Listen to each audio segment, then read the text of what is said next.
Welcome to a new video and happy Halloween. Today we're getting spooky. Okay, maybe not completely spooky, but I find it spooky. I find it a little weird. And that is this book, My Fault by Mercedes Ron, an international best-selling author turned into a movie. This is the English translation. This one takes place in LA. But I believe the original takes place in Spain or something. I don't know. I've only seen the movie. Did I eat it up? Yes. But was I also very weirded out and disturbed? Yes. And do you want to know why that is? Why that was? Well, I'll tell you right now. This is a step-sibling romance. Our girl, Noah's mom, gets married to Nicholas's dad. If that tells you, that should tell you all you need to know of why this is such a spooky book.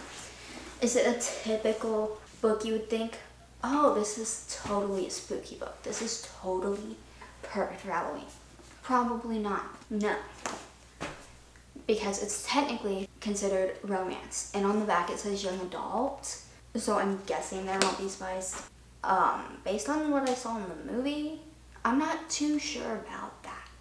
And you know why I watched that entire movie is because the actor for Noah, Nicole Wallace, she's actually a pretty good actor, and I watched this show on Netflix that she was in, and that was it was interesting.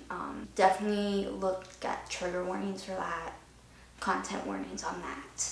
It's kind of dark, okay? I don't want to say Euphoria, because I enjoyed it more than Euphoria, but similar vibes, okay? But overall, I was weirded out by it. The cover, gorgeous, I will give it that. I actually follow the person who did the cover art for the English translations on TikTok. And this is book one of a series, so I hope you enjoy this Halloween special and me reading it so you don't have to. But also, I'm genuinely curious of how it happens in the book.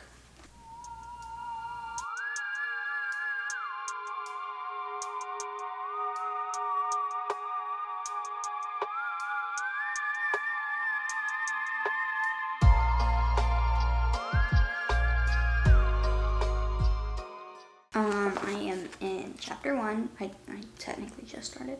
But in the prologue is from Nicholas's point of view. I'm just gonna call him Nick. So this is where he's, I think where this title comes from. The My Fault. The prologue's one page, by the way. I didn't like who the girl I was in love with was turning into, but when I thought about it, what she was doing and how she was doing it were the same things I had done before I met her. I was the one who got her into all this. It was my fault. It was my fault she was destroying herself. There's that. Not much to really say, other than the opening scene is kind of similar to the movie, of starting in the mother's car. Let's see, I think it repeats this twice, or maybe I read it twice, I'm not really sure. She makes it clear that it's hard for her to adapt to change. She doesn't like strangers, and she believes crying is for weaklings. And then she said that she's cried so much in the course of her life that she's decided never to shed another tear. And her mom met William, which is Nick's dad, on a cruise in Fiji? Yeah. And that's how they met. I mean, from what I've read so far, the writing style is not bad. I mean, it's obviously not a work of literary prose, but it's a book that you could probably get through pretty quickly if you really want to. That's all I have to say right now. How is one's face harmonious? How does one have a harmonious face? Does that just mean you're good looking?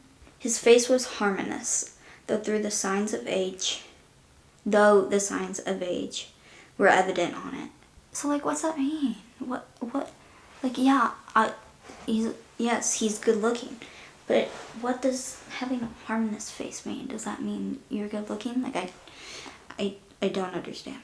That everything's symmetrical. That entire time-lapse clip that I just took, wasn't in focus the entire time. I didn't say this, but her mom married an epically rich man. And Noah is obviously not very comfortable with picking up and leaving Toronto because that's where she grew up. She doesn't want to leave all her friends and boyfriend. And we learn that Nick is 21. With books like that, like where the guy or like the love interest of the main character is clearly above 18, and you're gonna have like the girl be 17. Anyways, okay, I'm going to cut my rambling off for a second time, or cut it out of the video during editing. So if it's a little jumbled right now, I apologize. Anyways, main points I have to make. We have not met Nick yet. Nick is 21. Noah is absolutely furious with her mother that they moved to LA to a mansion, might I add, from Toronto. And she's just not happy in general about it. She doesn't like change. She thinks crying is for weak people. It quite literally says that.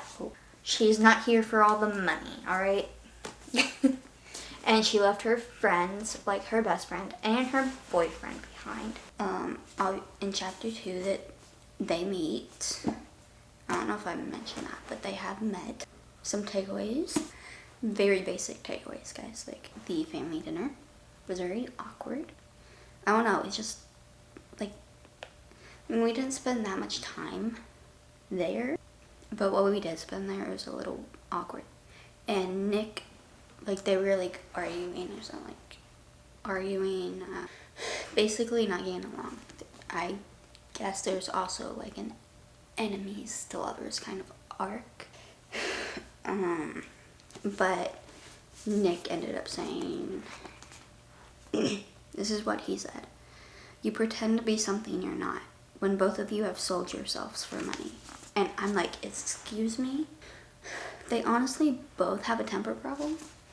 So much so that he leaves her on the side of the road. Like, they were both he's like, "I gotta go." And then she was like, "I'm also leaving," because she was mad. And then Nick, he's like, "I'll take her with me," even though he definitely didn't want to. And then they got into some more arguing. And then he literally pulled her out of the car and left her on the side of the road. And our girl definitely has like PTSD, but I know she definitely has trauma. I don't know if she has PTSD, but there's something there. He calls her little sister, but like not in like a cute way, like, "Welcome to the family." Like, I don't like you kind of way, like, little sister. I don't know, like, which brings me to, he has a big ego, honestly. And then just a tidbit note to our girl Noah, but to literally anyone ever: don't hitchhike. Alright, so, you know how I said don't hitchhike? Well, she hitchhiked. She got lucky in that of who, like, stopped. And the person who stopped is Zach.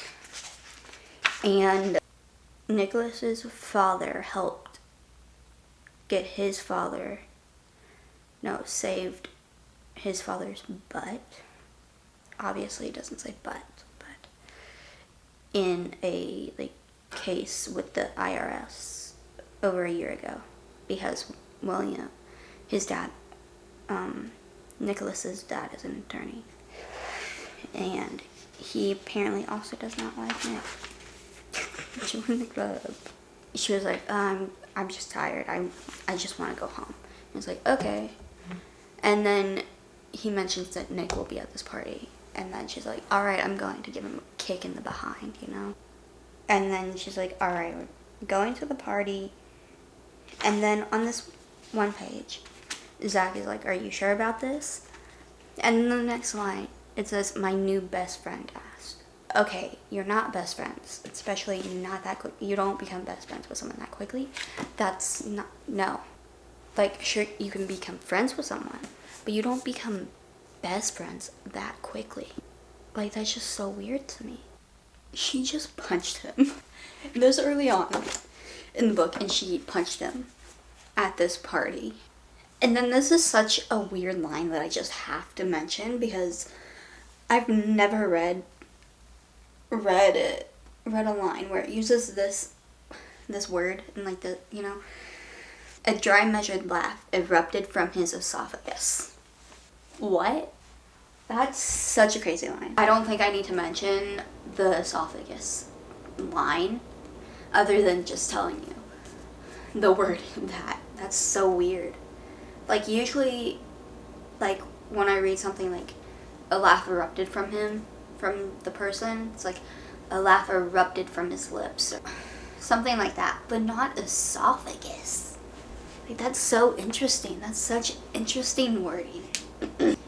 And now the thing after it is, no, you have no idea what you're getting into. I'm reading the dialogue pieces. At home you may be my stepsister, but outside those four walls, this is my world and I won't put up with any of your BS. But that's just like, excuse me? Excuse me. This is your response to her punching you in the face. But also, I mean, well deserved. You left her stranded on the side of the road in a place that she's never, like, that she's new to. She's used to living in Canada, in Toronto. She's not used to living in LA.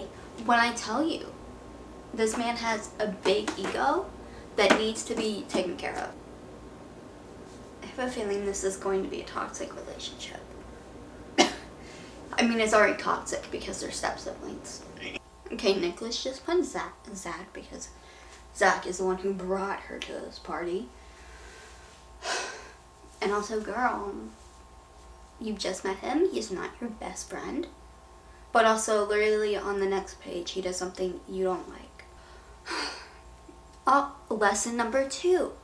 Don't take drinks from strangers. I'm sorry, but even a 17-year-old should know not to hitchhike, but also to not take drinks from strangers. Like, what are you doing? Okay.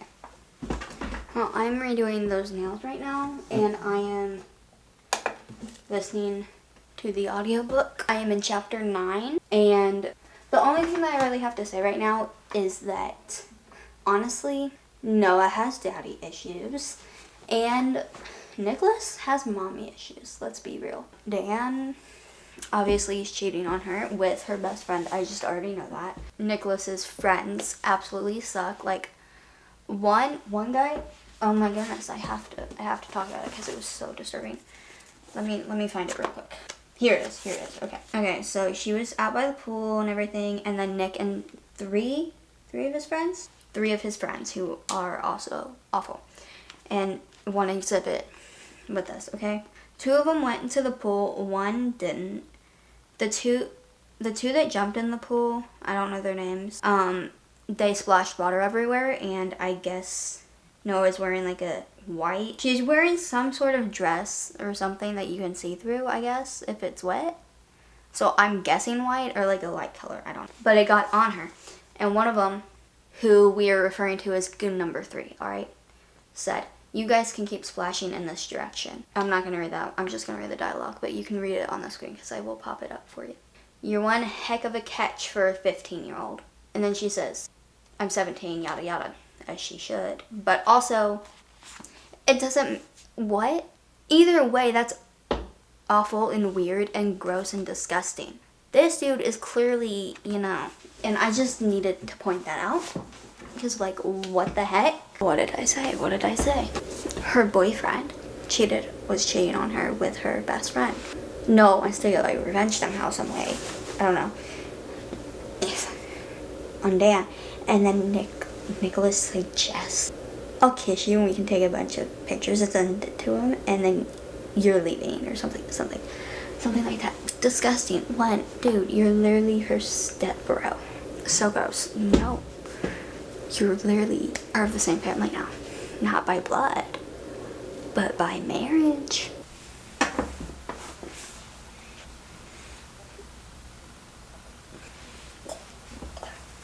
I don't even want to go over what just happened. But I think you can guess what just happened. I am disturbed. This is insanity right now. What am I even? Why did I? Oh my God. I'm in pain. I am in pain when it comes to any of like the romancy stuff. Why am I doing this? Why am I doing this to myself? For you, that's why I'm doing it. I'm at the start of chapter 16 and there was a makeout session and they were about to just do it right then and there. I believe in his dad's office. Yeah, basically it was about to go down. Uncomfy. Oh, uncomfy. I'm very comfy. And I'm also just don't like some of the, especially when it comes to like his point of view. There are some things I'm just like, I don't want to hear this. I mean, I don't want to hear it regardless because you're step siblings. But also, she is 17. That is still a minor. I don't care if you're 21. I don't mind age gaps as long as they're both legal. One is not legal. Yeah, Noah is afraid of the dark. Just thought that you know that. I don't know why, but I do not care for Nick's point of view, like at all. I am in a Noah point of view chapter though, so that's nice. And guess who showed up? Good old Dan. And I don't know if I actually said his name or not, but Dan is the ex-boyfriend of Noah. He showed up and he's like, I miss you. Shut up. Shut up.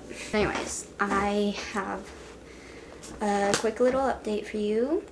So I'm basically almost at 200 because I'm now at the start of chapter 22, which is page 191. But I have some things to say about chapter 21, and it's mostly pertaining to Dan and chapter 21, which was a Noah chapter. Dan is staying with them, and you know why? Because of Noah's mother, bought him a ticket to come stay because she thought it'd make her happy, yada yada. Alright, I'm going to follow along with the audiobook. Oh, surprise, surprise. Dan's trash talking Noah to Nick on the way to the airport. I'm gonna say it, Nicholas is one of those snobs, alright? Like, why is he so pressed that Noah got a job? Like, you can't say that her and her mom sold themselves for money and then be mad when Noah gets a job.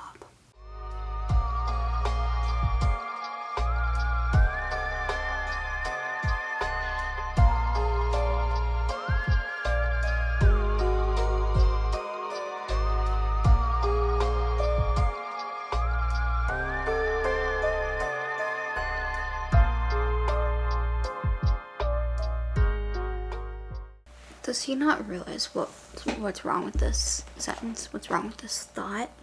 She was too innocent, just a kid who would drive any man with eyes wild. Do you hear it? Do you hear what I'm hearing? Do you hear the issue there?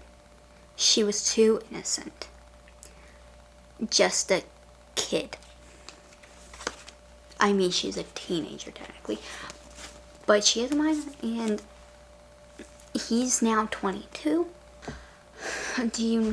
Does he not realize the issue that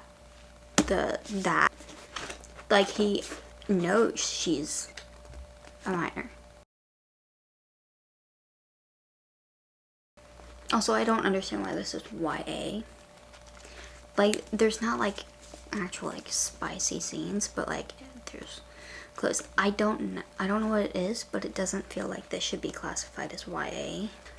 But also, like some of the language in here, like there's not a bunch of cursing, but there's some curse words, and like there's the, the word that starts with a P and ends with a Y, and it's not pretty.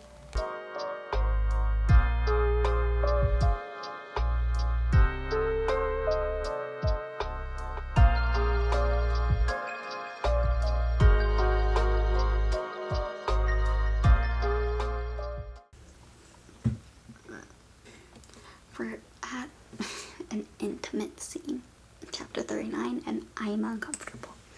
I really want to skip it so bad. That's cheating. But that would be cheating in this video. Sorry, but no parent should be okay with their kids being together. Like when you're married to the other kid's father, like you shouldn't want that. Like, yeah, you could be grateful that like he made her happy, but like you still shouldn't want it.